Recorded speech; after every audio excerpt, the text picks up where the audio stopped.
Hello friends, जय जगन्नाथ। आज दिन में कौन कौन करुच्ची आपण मानक सहित शेयर करुच्ची। आपण माने भिडियोटी को कंटिन्यू करंतु। दीपहरे बाबा माँ आउ मु तीन जन जाक मार्केट जाइथिलु किछि किणाकिणी करबा पई। बाबा माँ एठी तांकर घर पई पापस देखुछंती आउ मोर प्रायतः किणाकिणी सब सरी गलानी। आसीबा बाटरे मते टिके इच्छा होला आखु रस पीबा पई। बहुत दिन हबो आखु रस पी नथिली आउ दी ग्लास पी की मन पूरा शांति कर देली। बैनर देखिकी आपण माने जानि पारथिबो आज काहार बर्थडे सेलिब्रेट होचे।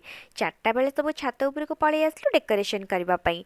मो चुईंटा को टिके समस्ते हैप्पी बर्थडे विश करदेबे मो पाखु आसिके टिके गेल होईगला। समस्ते रंग बेरंगर बेलून फुंकिबारे लागि पड़िचंती। मु खाली ठिया ହେଇକି ଦେଖୁଥିଲି। ମୁଁ କିନ୍ତୁ ଗୋଟେ ବି ବେଲୁନ ଫୁଙ୍କି ପାରିଲିନି। ମକର ସଂକ୍ରାନ୍ତି ପାଖେଇ ଆସିଲାଣି ଆଉ ବାବା ତାଙ୍କର ଗୁଡ଼ି ଉଡ଼ା କାର୍ଯ୍ୟକ୍ରମ ଷ୍ଟାର୍ଟ କରିଦେଲେଣି। को कौन कौन सब है आपण मैंने पार्ट 2 रे देखिए। आज एतिकी रहिली। Bye bye.